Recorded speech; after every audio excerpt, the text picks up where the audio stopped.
에베소서 3장 18절입니다. 에베소서 3장 18절부터 19절.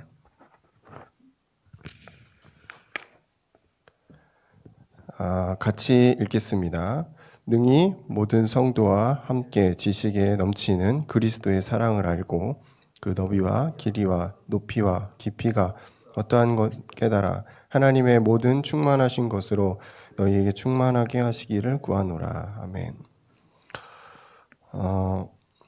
제가 2주 동안 조금 일이 있어서 집에 갇혀 있었거든요.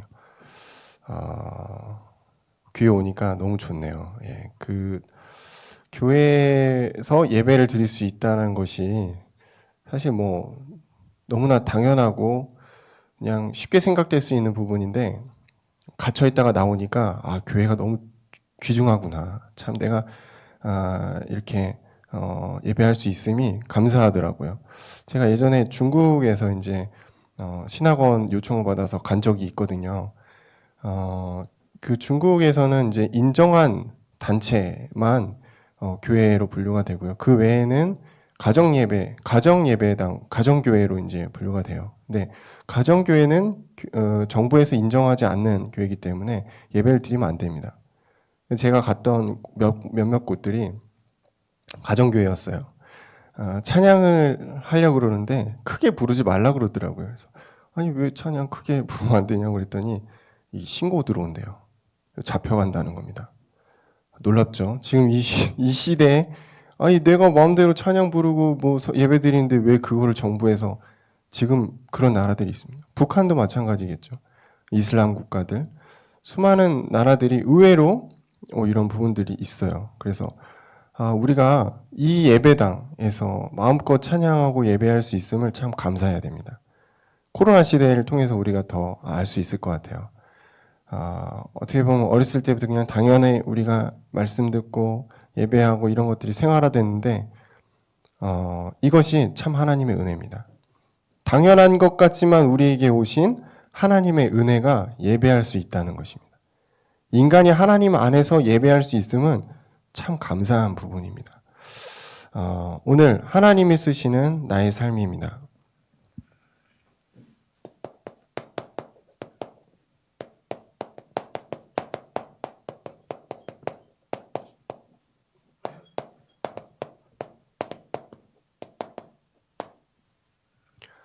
우리의 삶을 보기 전에 먼저 저는 교회에 대해서 좀 얘기를 하고 싶어요.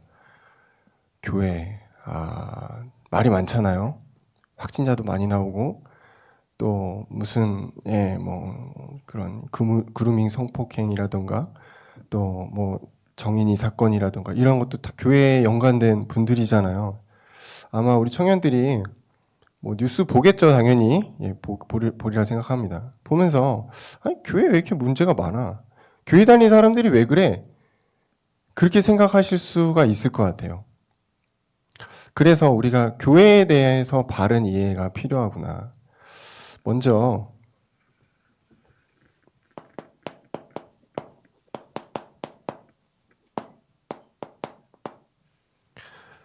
교회에 대한 그 원어는 에클레시아입니다.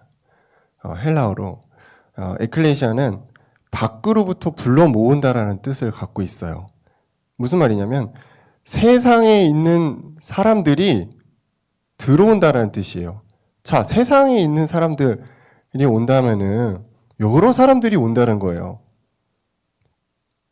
돈 많은 사람, 돈 없는 사람, 범죄한 사람, 성격 지랄인 사람, 착한 사람, 못난 사람, 못생긴 사람, 여러 아주 많은 사람들이 교회에는 들어오는 기준이 없잖아요. 기준 딱 하나 있죠. 예수를 믿는 사람이죠. 하나님이 구별된 하나님의 자녀들이 오는 건데 세상의 기준과 맞지 않기 때문에 여러 사람들이 온다는 거예요. 그래서 어떤 사람들이 그러잖아요. 내가 교회 다녔는데 사기당해가지고 교회 안 간다고. 교회 다니는 사람들 이상한 사람들이라고. 안 그런 사람들 더 많잖아요. 그죠? 어떤 교회 목사 봤더니 막 안수한다고 그러면서 막 사람 때려가지고 눈 찌르고 막 이상한 교회 있다고. 그런 교회들도 있지만 아닌 교회가 더 많죠. 여러 사람들이 올 수 있다. 왜냐하면 밖에서부터 하나님이 불렀기 때문에. 그래서 세상에서부터 불려 모아진 사람들의 구별된 모임이다. 이렇게 생각하시면 돼요. 근데 그 구별을 누가 했을까요? 하나님이 하신 겁니다. 우리가 볼 때는 저 사람 왜 교회 와서 저렇게 민폐를 끼쳐? 좀 이렇게 교양이 있고 좀 괜찮은 사람들이 이렇게 모여서 이렇게 교양이 있게 예배드리고 우리 이렇게 마음 맞는 사람들 이렇게 하면 좋은데 간혹 보면 이상한 사람도 있고 내 마음에 안 드는 사람도 있고 문제 있는 사람들도 오고 그러거든요. 근데 우리가 한 가지 놓치는 게 있어요. 그 사람들을 하나님의 긍휼하심을 따라 구별해서 왔다라는 것입니다. 우리의 기준과 상관없이 하나님이 그런 모든 사람들을 모아놨다는 거예요. 근데 생각해 봅시다. 우리는 그럼 온전한 사람입니까? 아니에요. 우리도 가리고 있을 뿐이지 우리도 엉망이거든요. 다 그런 사람들이 온 겁니다. 그러다 보면은 조금 더 노출되는 사람이 있고 조금 더 감추는 사람이 있고 그 차이죠. 하나님이 구별되어 모은 모든 지체들이 우리의 이 교회의 공동체입니다. 그래서 교회에 대한 좀 우리가 선입견은 버려야 됩니다. 물론 이제 막 이상한 사람들이 있어요. 어떻게 인간의 탈을 쓰고 저렇게 할 수 있냐. 그 사람에게는 그리스도의 생명과 복음이 제대로 들어가지 않았을 것이다. 진짜 하나님을 만난 사람이라면 그렇게 할 수가 없죠. 어떻게 그렇게 합니까? 그리스도의 사랑이 없으니까 그렇게 하는 거구나. 이렇게 이해하시면 됩니다. 그래서 예수 그리스도를 구주로 고백한 모임이 이 교회예요. 그럼 우리가 이 코로나 시대에 꼭 교회에 당에만 와야 되냐? 아니죠. 우리 안에 성령이 오셨죠. 그래서 하나님이 우리를 성전 삼으셨다고 그랬어요. 우리 자신도 개인의 교회가 될 수 있습니다. 교회 올 수 없는 상황이 있다면 여러분 스스로 기도하고 예배하고 찬양하죠. 그 예배를 누가 받으십니까? 하나님 받으십니다. 왜? 우리 자신이 교회가 되기 때문입니다. 그렇게 이해하시면 됩니다. 지금 세상은 이런 기준을 갖고 있어요. 누가 통치하는가? 누가 권력을 가졌는가? 또 누가 힘이 있냐? 능력? 누가 주권을 갖고 있냐? 어떤 당이 이런 거 하잖아요. 누가 더 조금 더 정치적으로 세고 누가 더 돈이 많고 이게 세상의 기준이거든요. 그러다 보니까 우리도 자연스럽게 그래야 되는 거구나. 위력한 자가 되는 거구나. 돈 많아야 되는 거구나. 영향력을 가져야 되는 거구나. 예뻐야 되는 거구나. 잘생겨야 되는 거구나. 잘나야 되는 거구나. 이런 기준이 있습니다. 이게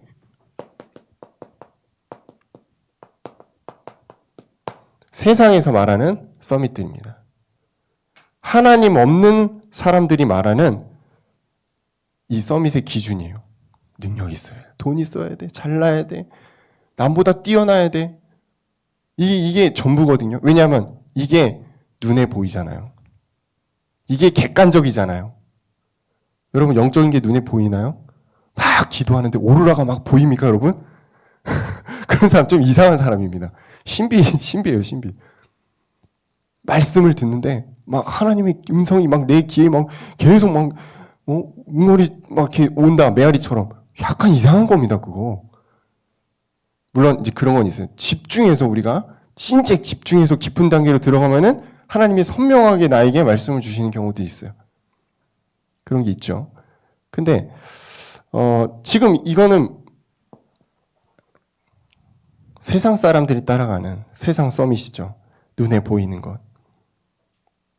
놀랍게도 이게 전부인 것 같은데 이거 위에 뭐가 있습니까? 예수 그리스도의 통치가 있어요. 왜 예수 그리스도가 이 모든 것들을 이 만물, 세상 사람들이 말하는 그 모든 것들을 통치할까요? 그분이 만드셨기 때문입니다. 그분이 창조주기 때문입니다. 이해가 되죠?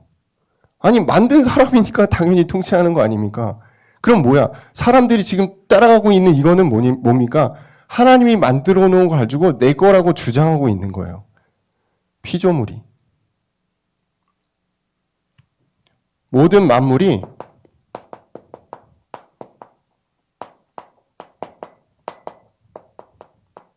성경에서 이렇게 표현했죠. 모든 만물이 그리스도의 발 아래에 있다. 모든 것. 우리가 눈에 보는 모든 것이 누구 밑에 있다고요? 그리스도의 밑에 있습니다. 여러분 기도하는 하나님 아버지가 그런 위대한 분입니다. 여러분이 믿고 있는 예수 그리스도가 그런 분이에요. 만물을 통치하고 다스리는 분입니다. 그러면서 우리는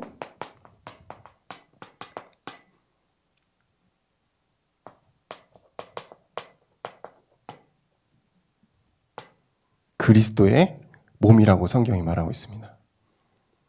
왠지 아세요? 여러분 예수님 다 영접했죠? 예수 그리스도의 사랑과 생명이 여러분 안에 있죠? 그러면 여러분이 하나님의 성전된 거 아닙니까? 그리스도의 몸이잖아요. 그런 겁니다. 여러분 보통 사람이 아니에요. 자꾸 눈에 보이는 거울로 보이는 사람들이 평가하는 나로 오해하시면 안 됩니다. 여러분은 그리스도의 몸입니다. 여러분 안에 그리스도의 생명이 있잖아요. 보통 사람이 아니에요. 자꾸 눈에 보이는 육신의 것으로 여러분을 판단하지 마세요. 여러분 영적으로 볼 때 존귀한 자입니다. 하나님의 비밀을 전달할 자입니다. 보통 사람이 아닙니다. 그러니까 막 이상하게 막 외모나 여러분 스펙이나 이런 거에 너무 실망하지 않으셔도 돼요. 하나님이 때가 되면 풀어가시니까 걱정하지 마시고요.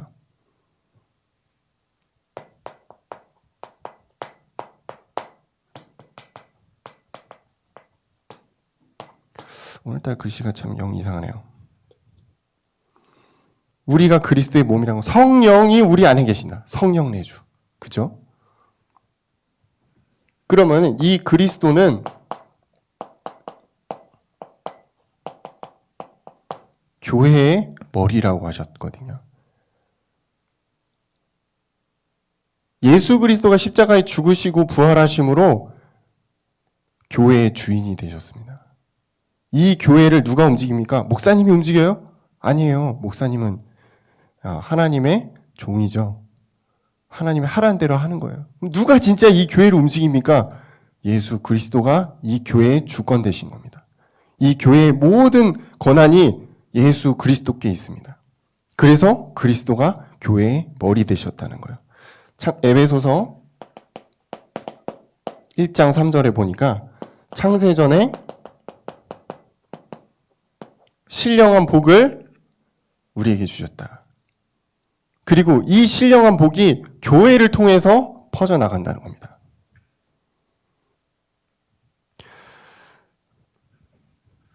그러면은 이거를 종합하면은 어떤 내용이 나올까요? 만물이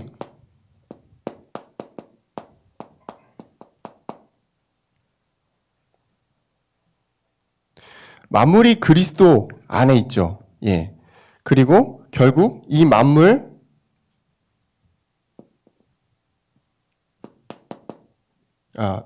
위에 교회가 있게 되는 겁니다.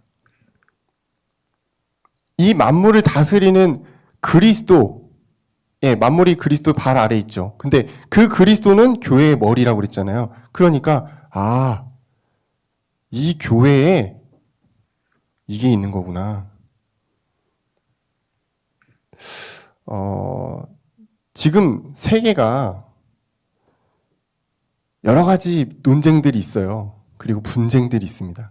근데 크게 보면은 제가 볼 때 종교적인 내용이에요. 기독교권과 비기독교권의 싸움입니다. 복음을 가진 자와 어둠을 가진 자의 싸움이라는 거예요.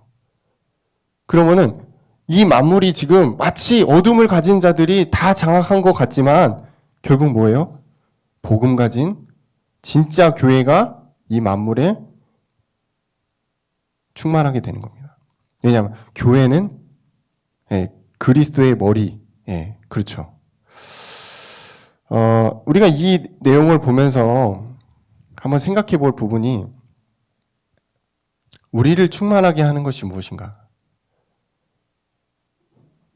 우리는 그리스도로 충만해야 되는데 그건 이론이고 실제 우리를 충만하게 하는 것이 무엇일까? 나쁜 생각, 부정적인 생각, 그걸 합치면은 불신앙. 생각하는 모든 것이 불신앙하고 있다면 우린 그 생각에 잡힌 거죠. 그 마음에 잡힌 거죠. 그래서 불신앙을 버릴 때 진짜 내가 살아납니다. 제가 어떤 그 카페를 들어가는데 그 청년이 그러더라고요. 목사님 말씀 좋고 다 그 이해가 된대요. 근데 삶에서 잘 실천이 안 됩니다. 왜 그럴까? 그랬더니 아는데 안 하니까. 그건 그냥 말씀이니까. 내 삶에서 적용이 안 돼요. 왜냐하면 이미 나에게 다른 강한 것들이 들어와 있다라는 거예요. 그게 불신앙입니다. 하나님의 말씀이 나와는 상관없어. 저건 그냥 말씀이지. 이렇게 우리가 끝내버린다는 거예요. 그 불신앙이 꺾일 때 하나님의 역사가 시작됩니다. 그 불신앙이 꺾일 때 진짜 우리가 이게 이 세상에게 속한 것이 아니고 그리스도의 발 아래에 있는 것이구나. 그리고 그 그리스도의 능력을 우리가 사용할 수 있구나. 이걸 아무나 쓰는 게 아닙니다. 진짜 이걸 믿음으로 고백한 자만이 이 능력을 쓸 수 있는 거예요. 안 그러면 그냥 우리 똑같이 따라가는 겁니다. 흐리멍텅하게 그냥 가는 거예요. 그러다 죽을 때 이제 깨닫죠. 그렇구나. 그런 인생을 살면 안 되잖아요. 하나님이 우리를 그렇게 부르지 않으셨거든요.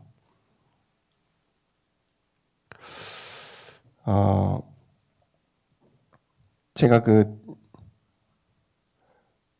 이사를 이제 여기 안양 결혼해서 오면서 이사를 몇 번 다녔는데 부동산 사장님을 몇 번 따라다녔어요. 이렇게 집을 막 보고 그러는데 조금 외진 곳으로 나를 데려가더라고. 이제 거기가 좀 저렴하다 이거지. 데려갔는데 딱 보니까 좀 그래요. 그래서 사장님 여기 집은 괜찮은데 너무 외지지 않았나요? 그랬더니 딱 보니까 여기 편의점이 있다는 거야. 편의점 24시잖아요. 밝다는 거야. 그래서 괜찮대요. 그래요. 사장님은 그것만 보시는구나.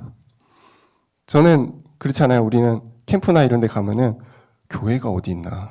이 지역에 교회가 몇 개인가. 이 지역을 장악하는 흑암, 절은 어디 있는가. 무당은 몇 개인가. 이런 거 보는데 그 사장님의 눈에는 편의점이 어디 있지?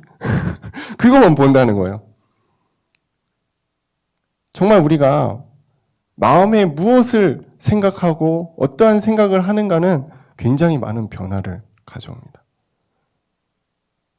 우리 마음에 불신앙을 버리는 게 신앙의 굉장히 중요한 부분인 것 같아요.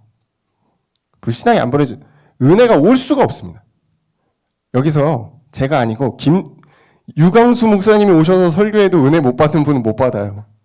제가 신학교 때 약간 그랬거든요. 쫙 뒷자리에 앉아가지고 유광수 목사님이 학장이니까 하시거든요. 일주일에 한 번씩. 어떤 날은 은혜가 너무 안 되는 거예요. 팔짱 끼고 들었잖아. 목사님 또 똑같은 얘기 하시겠지. 뻔하잖아요. 이렇게. 안 돼요, 은혜가. 불신앙이 들어오면 은혜가 될 수가 없습니다. 여기 누가 와도 은혜가 안 돼요. 여러분 예배에 오시기 전에 불신앙을 꺾는 기도를 하시기 바랍니다. 그래서 누가 이 자리에 서도 아멘으로 화답할 수 있을 만큼의 여러분의 마음의 밭을 갖추고 오시면 정말 좋은 것 같아요. 그러면 여러분 승리하십니다.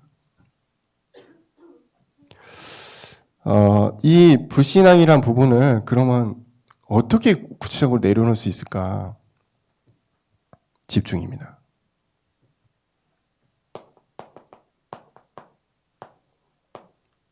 하나님으로 집중하는 것입니다.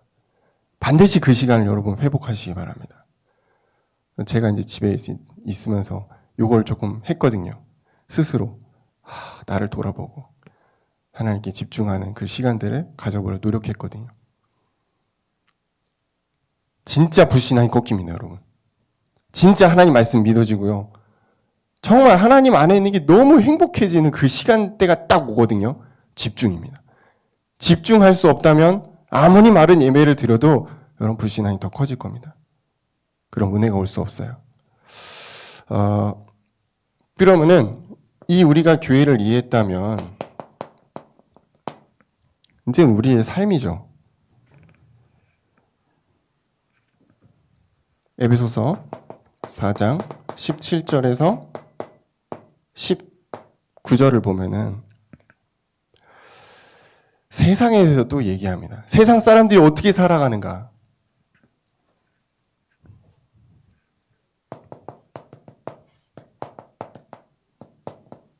얼마나 허망할까요? 세상 사람들 다 가지고 다 누리고 즐겁게 행복하게 다 하는 것 같지만 진짜 중요한 타임에 딱 점검하면 굉장히 허무해합니다. 많은 걸 이루는 것 같은데 아무것도 못한 것 같은 굉장한 허무감이 옵니다. 왠지 아세요? 하나님 없이 했기 때문입니다. 얼마나 많은 사람들이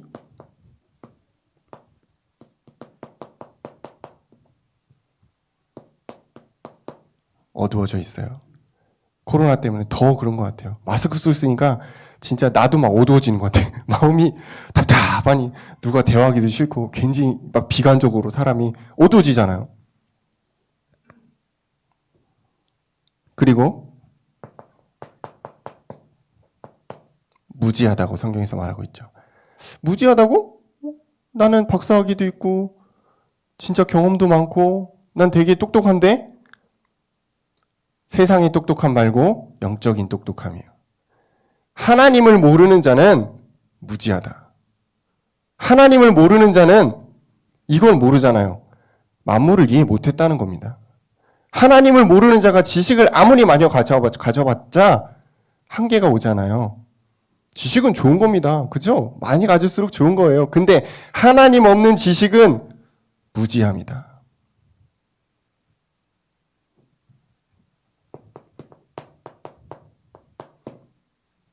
더럽다라고 성경에 표현되어 있습니다. 그 어떤 정치인이 이제 요즘에 좀 그 퀴어 축제 때문에 말이 많잖아요. 저는 뭐 괜찮다고 생각해요. 그 내용이. 근데 반대쪽에서는 와 이거는 성소수자에 대한 탄압이다. 뭐 이렇게 그러고 있더라고요. 그냥 객관적으로 저는 그게 성경적이지 않다고 생각합니다. 남색이나 이런 부분들이죠. 물론 그분들의 어떤 자유나 이것들은 뭐 당연히 인정해 드려야 되지만 성경적으로 봤을 때는 하나님 기뻐하지는 않으시는 부분입니다. 그렇죠. 네, 그리고 더럽죠? 예, 솔직히 말씀드리면. 그거를 뭐 보고서 아름답다. 과연 그게 글쎄요. 저도 제 아이를 데리고 거기 갈 자신은 없을 것 같아요. 지금 세상에서 말하는 사람들의 삶 막 뭐 다 인정해주고 좋아요. 근데 그게 사단이 기뻐하는 일이라는 것입니다. 사단이 너무 좋아합니다. 사단은 성의 정체성을 깨트려 버리려고 그래요. 남자가 여자와 가정을 이루는 것을 싫어한다니까요. 왜냐? 하나님이 정한 룰이잖아요. 사단은 다 깨트릴 겁니다. 그럼 교회가 그걸 앞장서서 반대해야 되냐? 굳이 그럴 필요도 없어요. 하나님이 해결하십니다, 여러분. 하나님이 생각 주신 정치인을 가지고 해결할 겁니다. 왜 교회가 자꾸 사회운동을 하려고 그러는지 모르겠어요. 그럴 필요 없어요. 우리는 신앙을 지키는 존재예요. 교회는 그런 단체가 아니잖아요. 여러분 개인의 그 취향이 있기 때문에 제가 깊이 말할 수는 없습니다만. 지금 이게 음란함이죠. 아주 여러 부류의 음란함. 또 굉장한 우상 숭배. 이런 것들이 막 허용되니까 마약도 들어오고. 이게 세상이 말하는 성공과 삶이더라고요. 우리는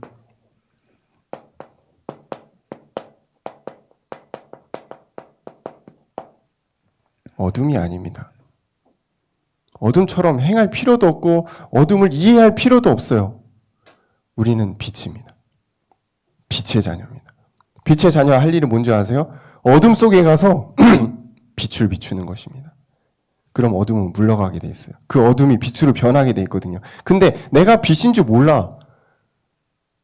모르고 계속 어둠 속에서 같이 어둠으로 동화되고 있어. 그건 이상한 빛인 것입니다. 여러분이 빛의 자녀라는 정체성을 잃어버리면 안 됩니다. 나를 생각하니까 답답하고 나 하는 짓도 그렇고 나도 막 문제 많고 실패하잖아요. 근데 놀랍게도 여러분 안에 누가 오셨다고요? 빛 대신 그리스도가 오셨습니다. 여러분이 잘나서 빛이 된 게 아니고 그리스도가 대단하기 때문에 여러분이 빛이 된 것입니다. 빛의 자녀. 그래서 빛의 자녀처럼 행하라. 빛의 자녀답게 행동해라 이거. 빛의 자녀답게 생각해라. 빛의 자녀답게 살아라. 그렇다고 막 착하게 살아라. 그게 되겠습니까? 뭐 갑자기. 성령이 여러분에게 주시는 대로 살아야 돼요. 그게 기준입니다. 그러면은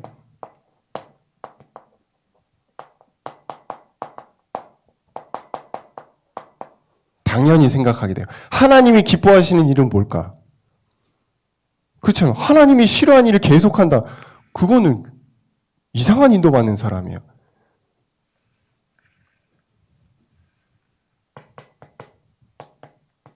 자, 하나님이 기뻐하시는 일을 우리가 생각해야 되잖아요. 언제 생각하죠? 집중하면서 생각하는 겁니다. 그래서 반드시 여러분 하루를 또는 한 주를 돌아보는 시간들이 있어야 돼요. 내가 열심히 살았어. 열심히 했는데 진짜 하나님 기뻐하시는 일을 했는가? 이거를 여러분 체크해 봐야 됩니다. 그러면은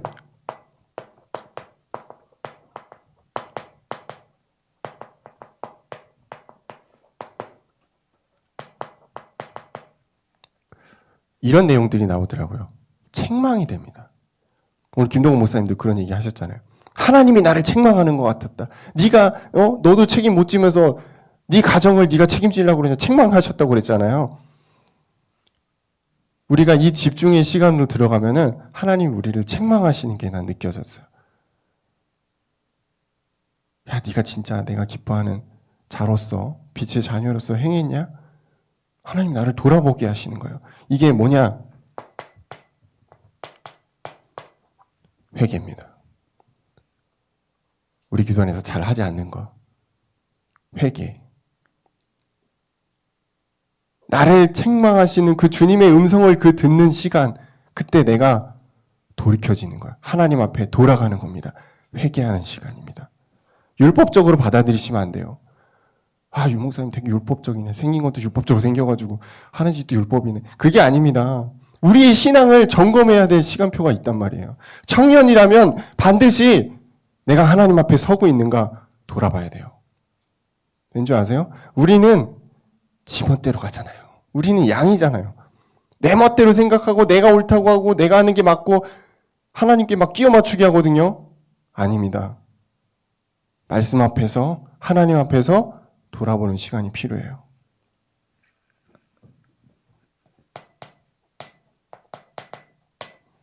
마치 타인이 나를 보듯 객관적인 그런 시간표가 필요합니다.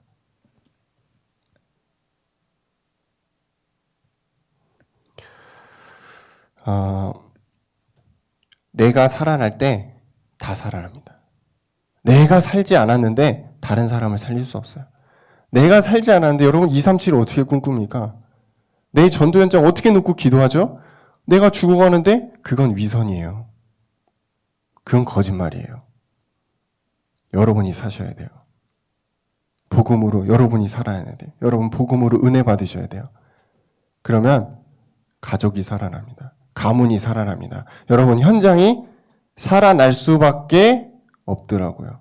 왠지 아세요? 여러분이 빛이기 때문입니다. 말씀의 검과 믿음의 방패를 가지고 여러분 승리하시기 바랍니다. 원래 3대지와 4대지가 더 있거든요. 근데 이거 다 하면은 너무 길을 것 같아서 다음 주에 하겠습니다. 기도하겠습니다. 감사합니다, 주님. 참 어려운 시대에 우리가 신앙생활을 하고 있습니다. 그렇지만 교회를 바르게 이해하고 또 하나님의 뜻을 우리가 간구하며 우리 자신이 하나님께 드려지는 그런 인생을 살도록 주님께서 역사하여 주옵소서. 우리는 참 연약하고 모자르고 부족하고 내가 잘났다 생각할 수 있지만 정말 주님 앞에 우리를 돌이키며 주님이 우리에게 주신 이 복음의 가치와 이 교회의 중요성과 우리가 나아가야 될 중요한 방향들을 생각하는 은혜의 시간들 갖도록 역사하여 주옵소서. 예수님 이름으로 기도합니다. 아멘.